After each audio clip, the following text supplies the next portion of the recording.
All right. Thank you, everybody, for showing up to this, to me, most important panel, Censorship and Resistance. We've got a series of 4 interesting, though related, incidents that happen with comics and cartoonists in terms of getting censored or their books censored or whatever method that was used at the time. So we've got Telnaes, who had a big brouhaha with the Washington Post. And by the way, yep. And by the way, because I used to read the Post, second I knew Ann was available, I was like, we're getting Ann, okay? Then we have John Kelly and Gary Hallgren for Air Pirates Funnies and their story. And Denis Kitchen, who started CBLDF, will show you what court case started that. So we have Denis Kitchen here. And I can't say enough about Maia and her book. Isn't it like the most censored book for like the last 4 years in a row or something like that? Number 1 in 2021, 2022, 2023, dropped down to number 2 in 2024. Top spot taken by another memoir by another non-binary writer. So winner. Yes. So we have 2 cases here of corporate entities, and actually 2 corporate entities going after people for work that they did. And then we have local people, in Denis's case, going after a comic book dealer.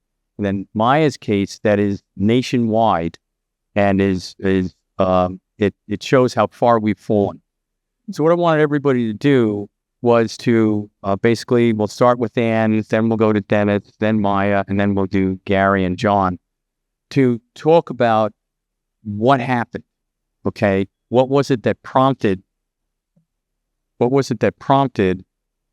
the censorship that occurred, or the firing, or whatever the end result was, and what the process was in terms of the decision making, or to either leave or to fight or to do whatever it is they may do.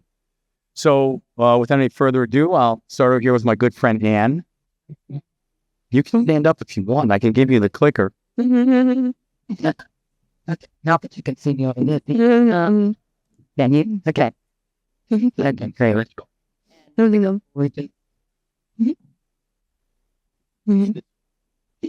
Yep. Up. That one. Okay. Great. Like that. Well, you can put me. Okay. Well, thank you for coming. It's an important time to be talking about these kinds of things. So on January 3rd, 2025, I quit the Washington Post after creating editorial cartoons for them for more than 16 years. It wasn't a decision I had planned, and it wasn't one that I took lightly. Trump had just been reelected, and even though I really wasn't looking forward to drawing him for another 4 years, I was determined to hold him and his administration to account. And so, And I knew that Trump's second presidency would be more dangerous now because he knew what he was doing. So this is the rough. And as cartoonists, you all can understand, of course, it's always the drawing you're not most proud of that's the one that gets the most attention. So this was only a rough that I showed my editor. Prior to and after the election, there had been reporting, including several articles on the Washington Post, about the billionaires with lucrative government contracts and an interest in eliminating regulations who are trying to curry favor with President Trump, President-elect Trump. They posted congratulatory tweets, donated millions for his inauguration, and made pilgrimages to Mar-a-Lago. The group in the cartoon included Facebook founder Mark Zuckerberg, AI CEO Sam Altman, Los Angeles Times owner Patrick Soon-Shiong, ABC News, which is owned by the Disney company, and the owner of the Washington Post, Jeff Bezos, all on bended knee in front of the Trump temple. The cartoon rough was rejected outright by the editorial page editor with no convincing rationale. Soon after her own departure in March from the Washington Post, former deputy editorial page editor Ruth Marcus wrote in the New Yorker magazine confirming, quote, "The decision to kill it was an instance of obeying in advance," unquote. I posted an explanation of my decision to quit on my Substack, and to my great surprise, the cartoon went viral, not just in the United States, but in other countries throughout the world. Having now had a few months to process the overwhelming response, I don't think just because my particular cartoon was killed by an editor wanting to appease his boss was the reason for the public outrage. Readers were already angry that two major newspapers, the Los Angeles Times and the Washington Post, deciding not to endorse a presidential candidate as they had done in the past. After Trump's reelection, people were fearful and angry about the developing threats to a free press and our democracy. The cartoon merely reignited those feelings. And just why would a cartoon rather than a written column expressing the same point of view cause such a visceral response? Because frankly, there had already been written pieces criticizing those billionaires. But cartoons are visual, as you all know, and universal. Wait a minute. Mice. Okay, who did that? What's eccentric? It's Jeff Bezos, isn't it? Sure. What? Okay. And they're universal. Every human, regardless of class or education, will respond to a cartoon. They transcend borders, language, and class. Everyone can relate to and see themselves in cartoons, all the way from the highly educated to the illiterate. With ridicule, irony, and exaggeration, editorial cartoons provoke, challenge, irritate, and frankly, make powerful people angry. That's why autocrats especially do not like editorial cartoons which target them. They don't like their corrupt actions being exposed, and they don't like being laughed at. Over the past 20 years, I have watched my overseas colleagues risk their livelihoods and sometimes even their lives to do exactly that. Hold political leaders and institutions to account and defend freedom of expression in their drawings. Back in 2011, Syrian cartoonist Ali Farsad had both his hands broken after he criticized the Assad regime through his cartoons. There was the Danish cartoon controversy in 2006, where many of the cartoonists involved had to have police protection for years. And of course, you all know about the Charlie Hebdo attack in 2015, where 5 cartoonists were murdered. Also in 2015, Iranian artist Atena Faragandi was arrested for a cartoon commenting on a law that would have set Iranian women's reproductive health back decades. This woman was in her early 20s. She was beaten up during a 9-hour interrogation and sentenced to prison for over 12 years. Fortunately, because of international pressure by cartoonists and human rights organizations, she was freed. But she's still currently under threat, and she's still creating hard-hitting art. And just this past April, I participated in a cartoonist panel in France with Reese, the current publisher of Charlie Hebdo. It was sobering, and I didn't know this until I saw him, that even after 10 years, he still has a large police protection force around him 24 hours a day. We are in a perilous time. Because of Trump's actions in his second term, we're seeing civil liberties, universities, judges, and the free press all being threatened. And satire is as well. Just last month, the talk show host Stephen Colbert announced The Late Show was being canceled. Suspiciously, right when its parent company was looking to merge with Skydance, which required FCC approval. Trump is notoriously thin-skinned, and Colbert had been relentless in his criticism of Trump. So the threat to satire is real. While we cartoonists here in the United States don't face jail or physical violence as some cartoonists overseas do, we do have a different kind of threat. As with my own experience at the Washington Post, publishers are more concerned with protecting their financial interests and are making sure that little or no criticism of Trump and steering clear of subjects which cause controversy with his base. His litigious tendencies now have spread to his supporters, so cartoonists and satirists risk losing their livelihoods because of defamation suits against them, which require time and money to fight in court.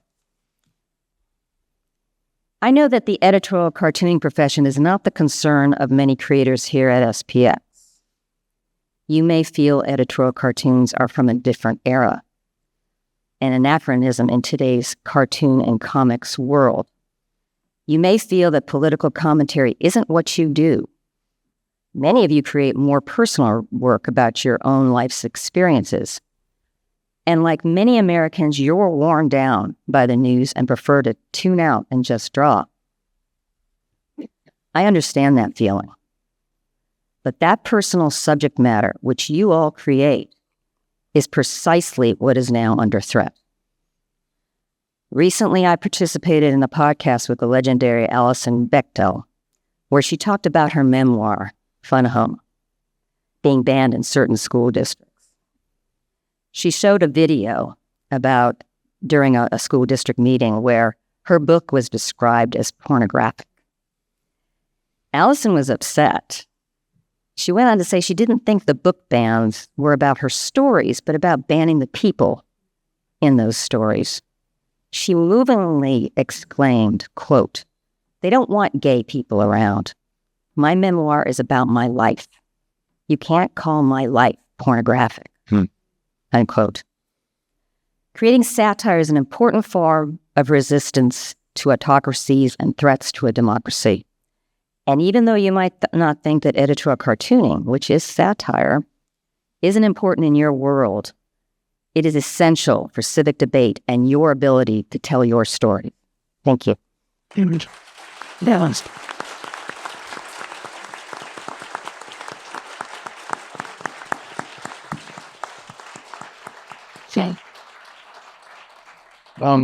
Okay, next we're going to have Denis tell his story about how the CBLDF came to be with this one particular poor comic book shop being held to these local standards that the librarians are being held to today. Go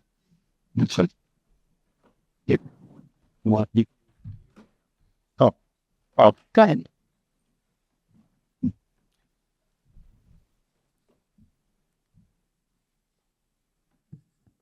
So, way back in 1969, long before most of you were born, I began my career as a cartoonist and a publisher, and I was part of the underground comics movement, which itself was a reaction to that Comic Code Authority censorship stamp that was in the top right-hand corner of every mainstream comic book for decades.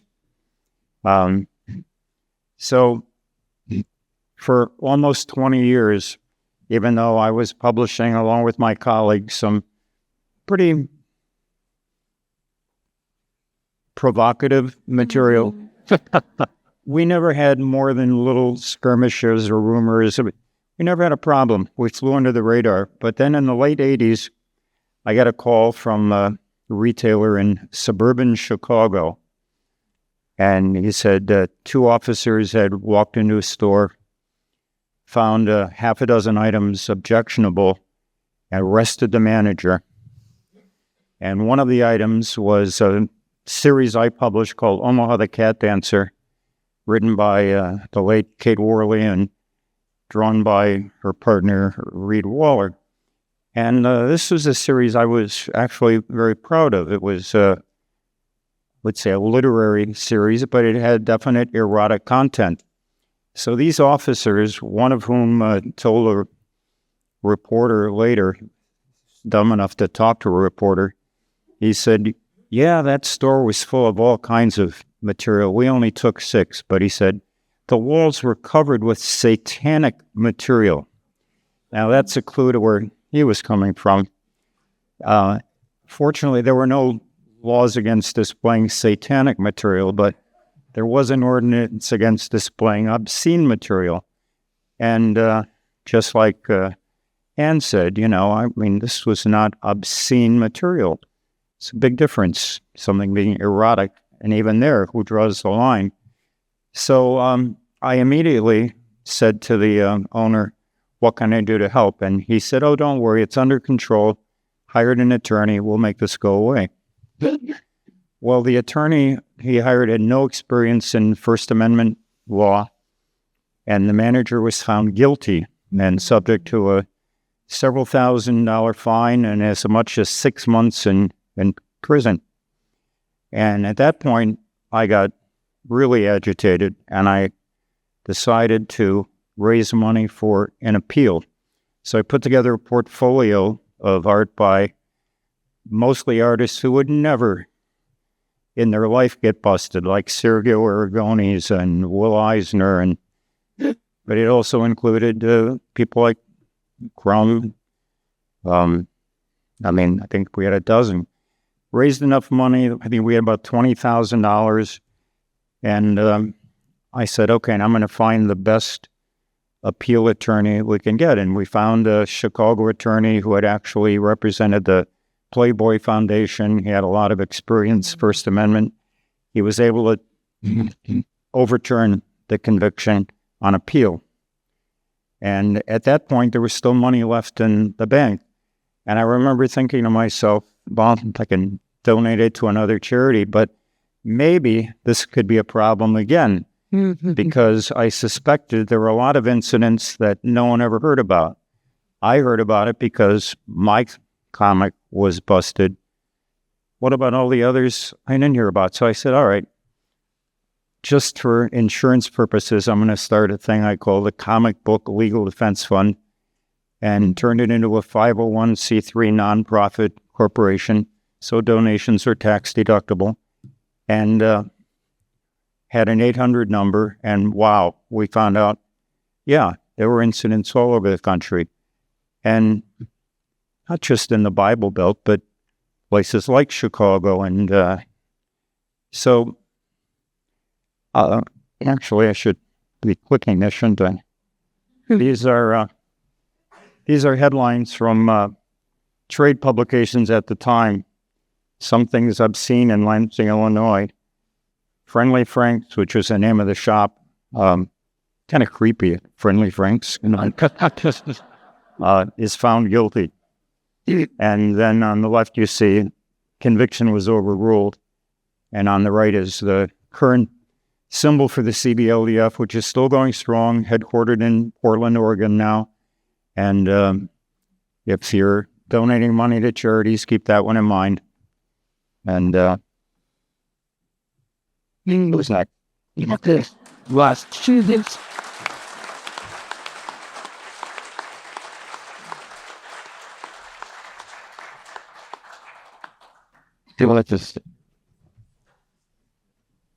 Hello, everyone. Thank you so much for coming. My name is Maia Kobabe. I wrote a book called Genderqueer, a Memoir. This was, a debut memoir from an unknown author, relatively small publisher, Lionforge at the time, Lionforge Oni now. And for about 2 years after this book came out, it had almost nothing but very positive responses. I was won a couple of awards from the American Library Association. I was getting really lovely reader emails, people telling me how much this book meant to them. And, I was really happy with this response. I felt good about this debut book, but it wasn't making, national headlines.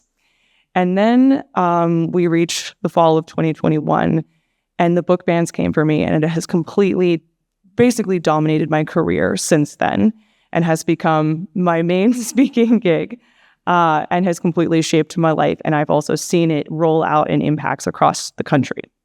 So the first challenge that I heard of was just around the midterm elections of 2021. The book was challenged at a school board meeting in, I think there was Fairfax, Virginia, and a couple of other sort of surrounding counties in Virginia. And there was a parent who read some pages, of course, out of context at a school board. The same thing, saying this is pornography. this is obscene, this author's a pedophile and a groomer, and, throwing out all these really ugly words. And it just started this domino effect. I saw, one happen, and within a week, I think it had been challenged in like 10 or 15 other school districts. Within a month, it had been challenged in 10 or 15 states. And by the end of the year, it had so many challenges that even though the challenges against genderqueer were only between like October and December, it made it the most challenged book of the year. So it basically just completely snowballed and exploded. And not only that, it was just genderqueer became sort of the poster child of this moment of this book bans that we're currently in. I think anyone who's in this room, in this audience, is aware that this is now hitting many, many authors, but especially authors that are queer, trans, non-binary, POC, or writing about anything in the sort of realm of sexual health, sex education, racism, the history of race in America. These are the most sort of hot topics at this time. And there was a period where I was getting so many media requests that had I responded to every journalist trying to write about every situation of it being challenged in this country, I would have basically been answering interviews 9 to 5, Monday through Friday, leaving absolutely no time to actually write and draw and do the work that I wanted to set out and do as a person who wanted to become a cartoonist, right? So that's how much this has impacted me. And I now, almost every single library in this country has had to sit down and re-examine its collection policies, its challenge policies, how they're going to handle when someone speaks up against a book, which in many, many cases is mine or one of the other short list of queer books that's being most targeted. And this has been, weird, stressful, time-consuming, frustrating. But even as much as it's impacted me as an individual, even more, I have seen it impacting sort of our field and the wider just freedom of speech, as my fellow panelists have already spoken of and that we'll speak of more. This is impacting every single person in this nation, whether or not even you are a creator, if you are someone who cares about the freedom of information, the freedom of access, if you would like to live in a country that has public libraries and even public education, because book challenging has been sort of the canary in the coal mine of this growing conservative Republican effort to try to basically erase trans, queer, non-binary, diverse voices in public life. They're going after books first, and then they're going after teachers, they're going after education, with the ultimate goal probably of completely dismantling, of course, we've seen the Department of Education already sort of erased at the federal level, trying to switch everything over to the private schools, what are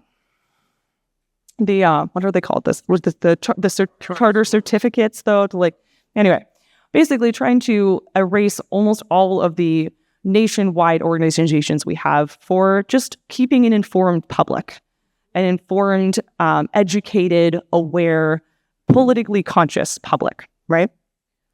So my book has been number 1 for 3 years, and then number 2 for last year.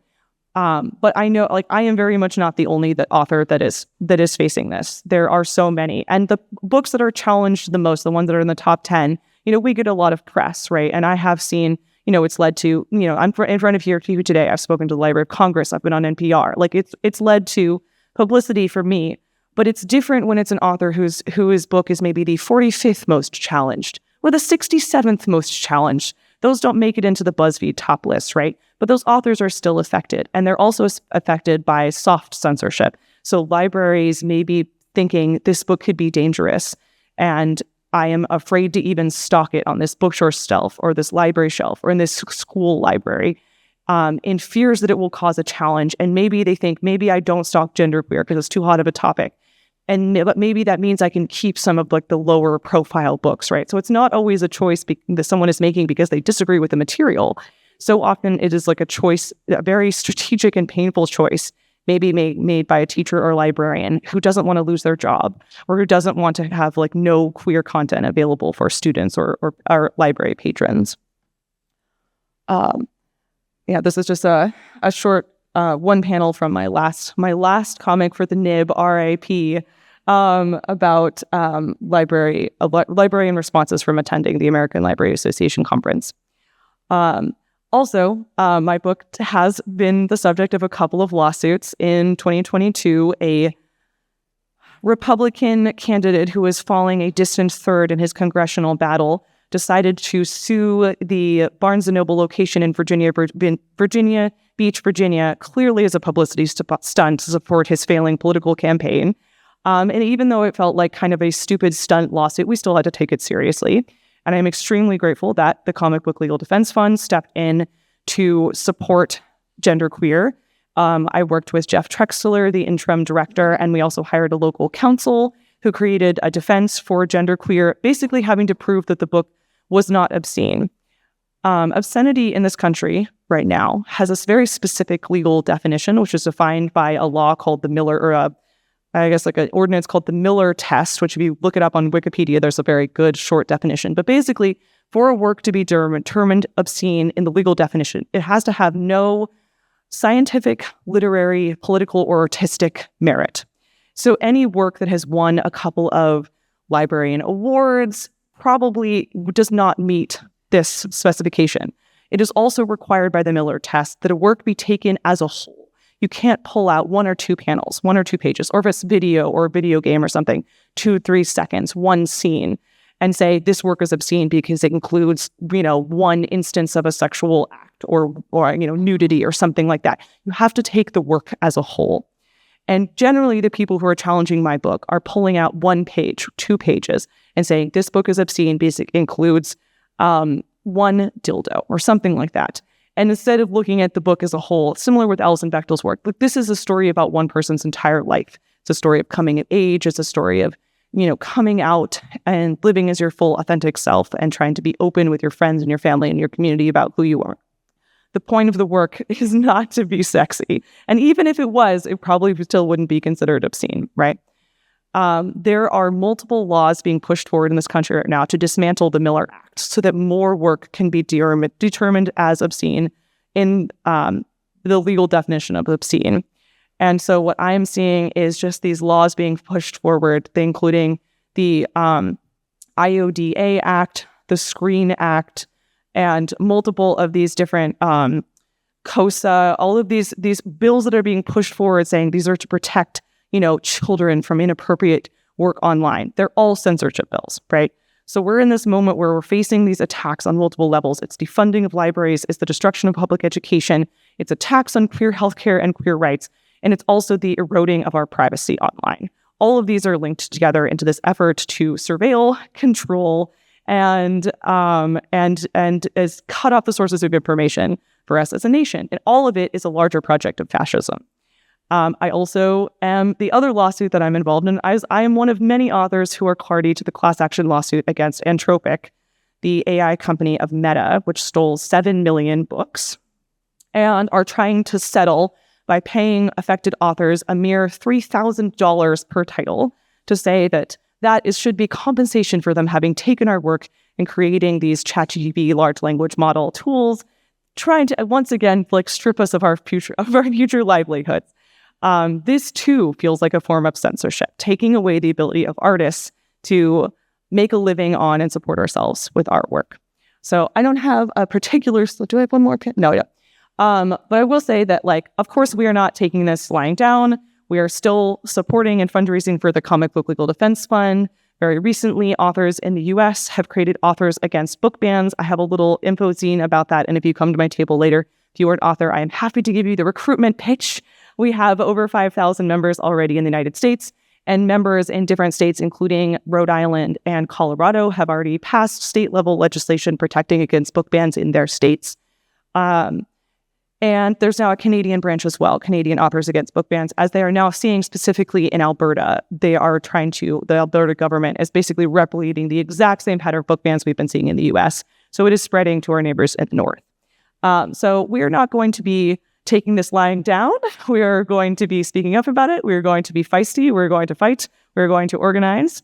And we are living in a very frustrating, stressful, and irritating time. But we're going to work together, and we're not going to stop making really queer, weird, sexy, gross art. Thank you. Fans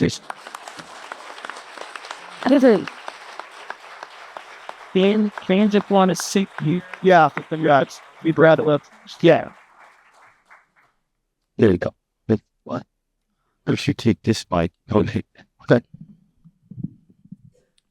I got my own mic. I'm going to tell you, I'm going to take a bathroom break. I'll be right back. He's not joking, folks. Don't talk about me when I'm gone. So yeah, now I can get it all out without worrying. I'm John Kelly. I guess the reason why I'm up here with these much more accomplished and famous people, people actually with their feet in the fire of the issues that we're talking about, is that I'm a writer and a comics historian, and in particular for this case, it's my current issue of my publication Dummy, which is a thank you. Oh, there's Dummy fans here. It's a very very deep dive into the curious story of the air pirates, which is I think important. I mean, I spent a long time researching and writing about this. A good amount of time of my recent life looking into why this story is so fascinating, and it's also incredibly relevant to the times that we're living into now.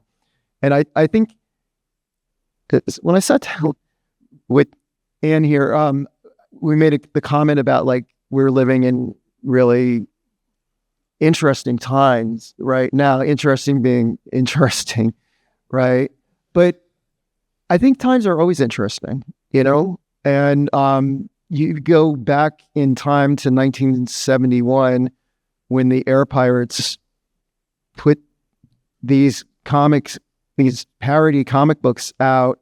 Those were interesting times too, in a different way. And when Gary gets back, I hope that we can talk about that a little bit.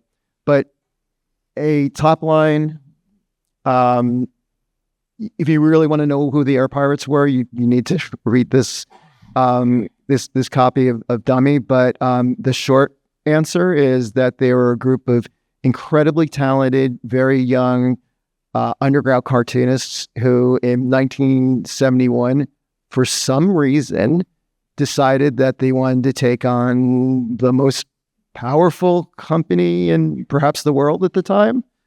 Why aim low? There's Dummy. Okay. So, and they put out these series of comic books called Pirates Funnies, which, I don't even know if you can call them parody. They were so dead on spot perfect reproductions of the Disney style and Disney stories, except for the added drugs and sex and things that you wouldn't find in a Disney comic book at the time or ever. But they sure fooled me as a 10-year-old boy. When I first stumbled upon them in the bedroom of a friend's older brother's hidden stash of underground comics in his pile of Zaps and other, Freak Brothers, he had, for some reason, these Mickey Mouse comic books in there, right? And I just went past. I was like, what the fuck? Why does he have, with these interesting comics? Why is Mickey Mouse in there, right? And then I opened them up, and I found out that they weren't your typical Mickey Mouse comic books at all. They were something completely different, and it opened my eyes to not just, I don't know, the undergrounds, but to parody, to satire, to the power of making art that's not the normal stuff that you would see as a kid, and it was all very exciting. Now, when did Disney get wind of this? Okay, so it depends. So it's also such a convoluted story. That's one of the reasons why it took me so long to actually get it all together as best I could. And depending on who you're talking to, the answer is going to be different, right? As it is in any type of historical analysis, right? I would say the one on the right, the orange one, the one that Gary Hallgren, who's coming in now, who when he drew, perhaps a copy of that issue was snuck into a Disney boardroom meeting and placed in front of the boards, in front of them at the table by a sort of spy or something. And they were alerted to what was going on at that point, and all shit broke loose at that point. And Disney immediately served the Air Pirates with this, which is just some of the many, many pages of legal documentation that Gary provided me with, the actual copies of the legal papers that the Air Pirates were served with. So that's on the top there. There's a cease and desist letter saying you can't do this and you have to stop, and we're going to destroy all the copies of your comic books. That came during the early days of issue 2. So these are more rare. They're more rare than these. Most of these were actually distributed a lot. Most of these were destroyed. There was a third one that was in the process of being, in production at the time of the injunction that has never seen the light of day. Although we have some in here, we have some images from things that perhaps would have gone into that issue. And I go into so much detail about all of this stuff in here. It's just be easier to. Well, I also want to point out one. Yeah. So Disney, for many years, actually for decades, they were published by Dell, and up here it says Hell. Yeah, there were a lot of jokes going on here, but so how did word get out that these did not get distributed? You were there. Well, the customers at comic book stores wondered why they didn't have any copies of number 2. I don't know how they heard that number 2 was out if they hadn't seen it, but the word did get out. Now, but what did Disney do? Something? Did they tell the distributors were filing suit? Did they, what action? They served them with those papers and said, they tracked them down and said, you're in a lot of trouble. That's what they did. So who got served with these papers? Those were served to me personally. Okay, then what happened? They also served Last Gasp. Well, okay. That's where seized them at the warehouse. Thank you. Then Last Gasp was the publisher. Yeah, that's what I was getting. Yeah. Okay. So Last Gasp was basically told, you better stop. And Last Gasp never put their names on this. They figured it out. I just saw Ron Turner last year. He's still hanging in. He's a good guy. I'm sure he regrets being involved, but he's still a good guy. Yeah, what he told me is that though they still owe me that third issue. I'm still waiting for that third issue to get printed. No better time than maybe right now. Well, we've been talking about something like that, so who knows? There's 4 members of the Air Pirates still alive. Ted Richards sadly died in 2023. But who were the other people? Bobby London, who did the cover of, this, whatever you want. This is the original art of this, which actually is scanned from the actual original art that took me a year to track down the actual thing, and I brought it to a imaging with a flatbed scanner bigger than this table, and 9 million cameras in it, so I can have the finest reproduction of it as possible. Bobby London, Sherry Flanagan, and Dan O'Neill. Trotz and Bonnie. If you're familiar with Trotz and Bonnie. I'm sorry, Richard, what? Sherry, sir? Sherry never had work in either. She was smart enough never to parody Disney, so she never got served with papers. And yeah. And then who was Dan O'Neill was the ringleader, as he's often called. It was perhaps sprung out of his brain, this whole mess. Dan O'Neill actually started doing this with his Odd Bodkins newspaper comic strip, as he was a young, it is said that he was the youngest syndicated newspaper comic strip artist ever, which maybe he was. He got fired from his job numerous times for among other things, sneaking in, Mickey Mouse and other Disney characters into the paper. What Dan would say is that he wanted to get in trouble. He told me, I wanted to lose it was important for me to lose all the way up to the Supreme Court, and he got his wish. The case was never heard by the Supreme Court, but Anthony Scalia actually wrote I'm sure what the legal term is, but he wrote a paper saying that this is stupid. We shouldn't be wasting the court's time with this nonsense. So it was nonsense. It was nonsense, and it was insane. And that was the thing that drove me to spend a good portion of my life like figuring out was why did you guys do this? Did you possibly think you're going to get away with doing this against Disney? So, Gary, what was going through your head? I wanted to be a freak.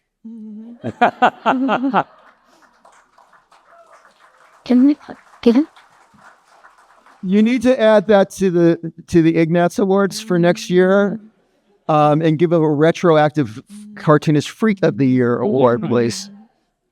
So you have to remember that those were very, very exciting times. We're having, student uprisings, and the whole period was a call to action for young folks. At least I thought young folks should be getting up and in arms and doing whatever they could to protest the Vietnam War. Was the big focus at that time. There was social injustice. There was the Equal Rights Amendment. There are all kinds of things to talk about. And this is the way I could talk about it a bit. I'll just do something silly, but in their face, And I grew up on Disney. Disney had done some wonderful stuff. They'd also done some really crappy stuff. And they needed to look at their roster, so to speak. Now, how did you get involved? So what was it that got you involved in this? Gary had a very lucrative professional career at the time and decided to chuck it in. I was a sign writer. I had my own company. I had a partner. We're doing well. But I went to a rock festival. It was the same year as Woodstock, but it was on the West Coast. And I ran into Dan O'Neill. And he said, "Did you paint that truck that was behind the stage?" I said, "Yes." He said, "How would you like to join a comic book company in San Francisco?" Foolish me. I said, "How did you read my mind?" I said, "Yes, I've been waiting for you all my life."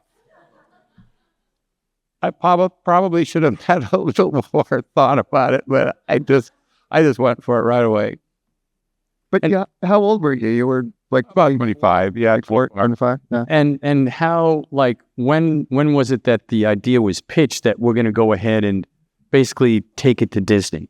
Right there at the Sky River Rock Festival. Dan was high, and I guess I was too.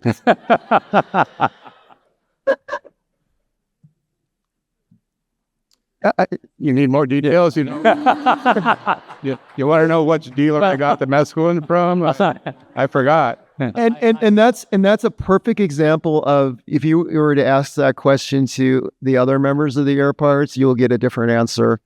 Bobby London would claim that we never talked about fucking Disney. We're going to do a monthly comic book, right? That was my hook that brought me in. The whole Disney thing came later. Whether that's true, I don't know. I wasn't there, but it's a complicated story. But Gary, you were doing Disney parody even before that. Your first published strip was a Disney parody. Do you recall? Yes, it was. Yeah, in an underground newspaper up in Bellingham, Washington.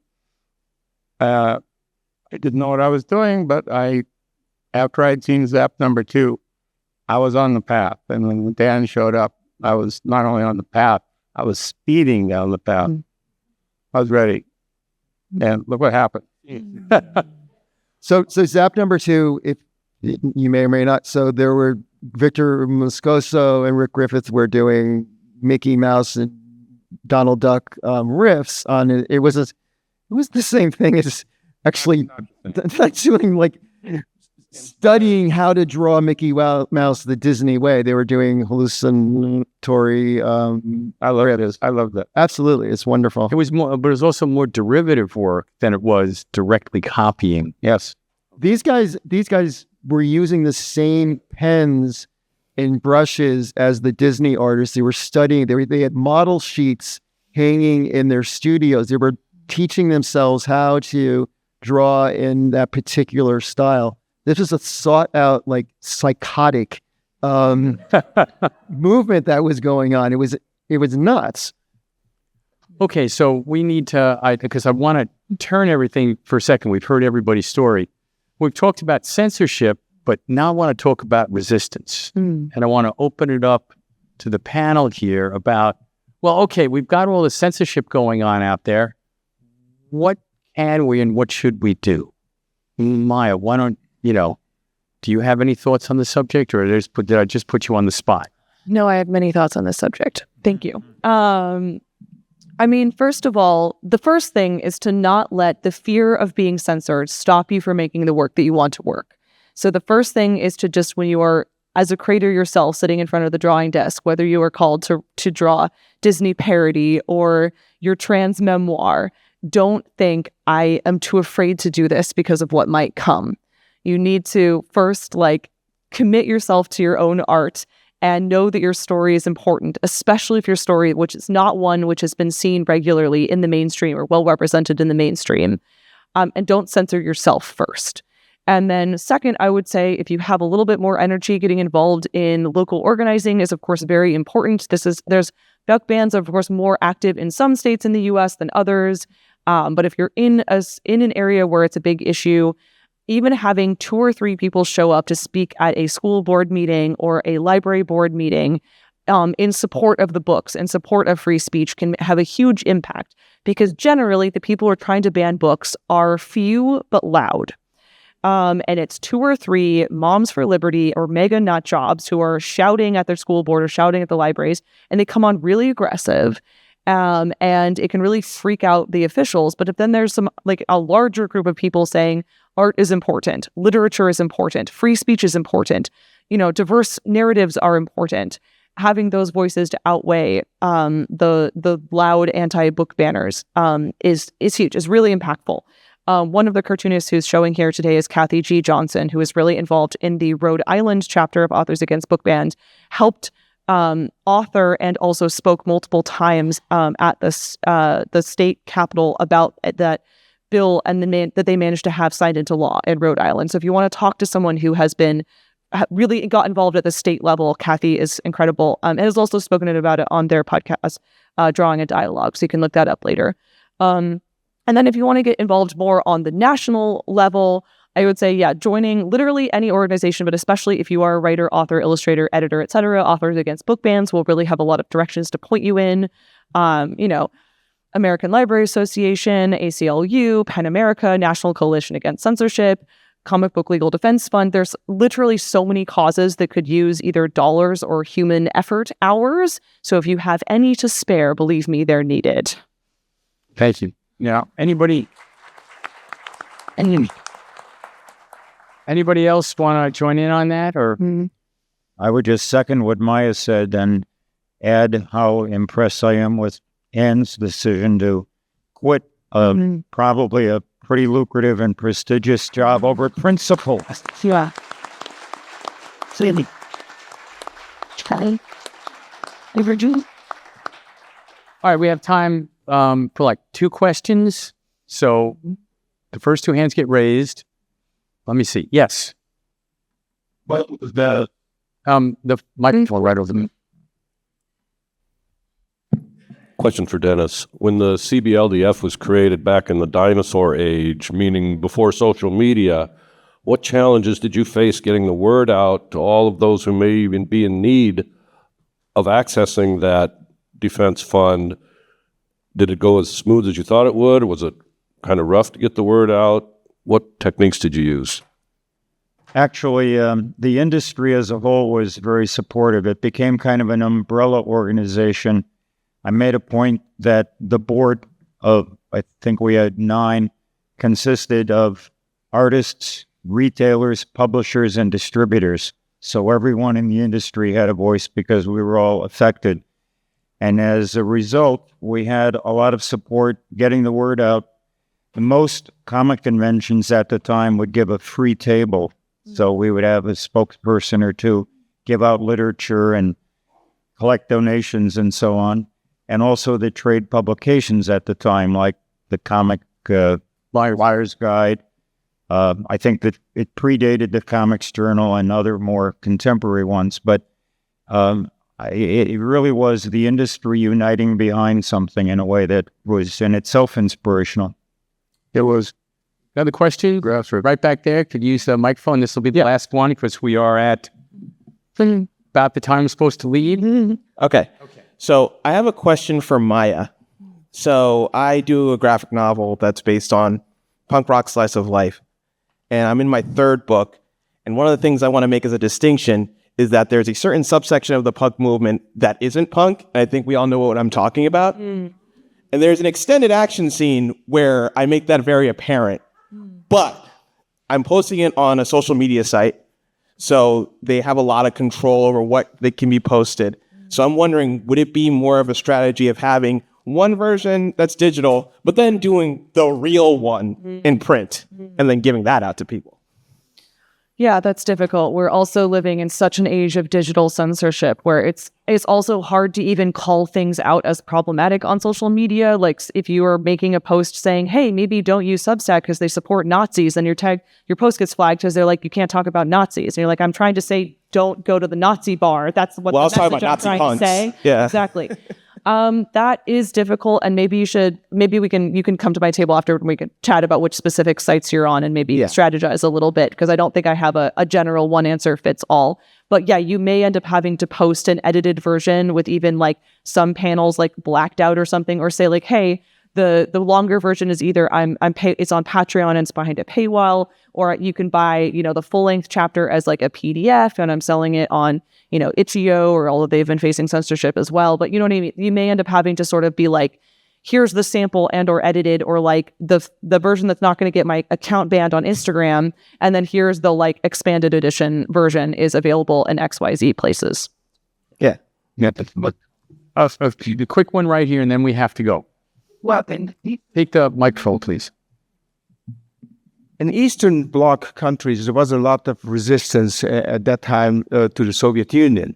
And they used cartoons and animated movies in a very subtle form. There was nothing pornographic, nothing explicit and so on.